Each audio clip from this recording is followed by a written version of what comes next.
Hi everyone, Rabbi Zaslow here. This week's Parsha is Parsha Toldot. In it, it starts with Rivka struggling with her pregnancy, not with conceiving, but with bearing the twins inside her. And she seeks out God and receives a message that the twins are actually like two warring entities, and that they're going to not only struggle within the womb, but that they're going to struggle throughout their lives, struggle with each other. When they're born, then Rivka and Yitzchak name the two boys Esav and Yaakov.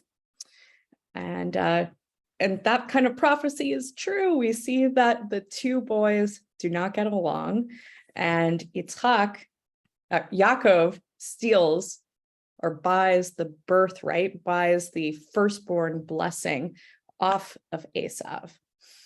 Now, what's really bizarre about our Parsha is that the Torah says to us that Yitzchak, Isaac, loves Esav, and that Rebecca, loves Yaakov, loves Jacob. And so we see that the two parents kind of pick sides within this, that they choose a love of one sibling over the other. And we see it taken a step further, where Rebecca, actually has Jacob stealing the birthright from Esav by dressing up in the clothes of Esav so that he smells like his brother, so that the blind Yitzchak, the blind Isaac, is not able to tell, there's a dog behind me, is not able to tell which brother it is that he's blessing. This is all like within myth.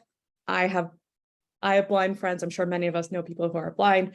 Obviously, they can tell people apart based off of voice.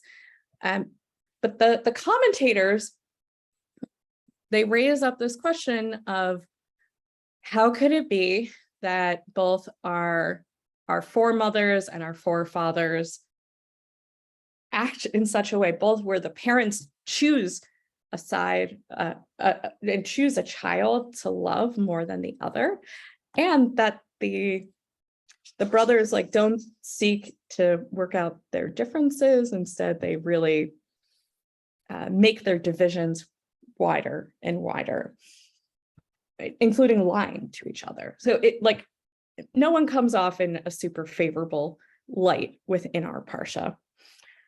And like lots of rabbinic commentary says like, well, this is why the decisions that they made were correct. This is why like loving one sibling over the other was okay. This is why it was okay for Rivka and Yaakov to trick Yitzchak and to steal the blessing from Esav. Great. Yes, many opinions over there. But an idea that struck me was from a commentator named the Pachad Yitzchak. He died in 1980, so someone who has lived within our time period, within our reality.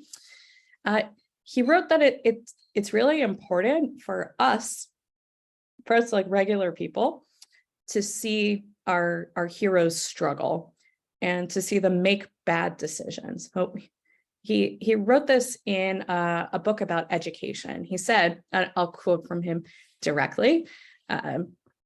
He said, "It is a terrible problem that when we discuss our great role models, we sometimes only deal with the ends of their stories.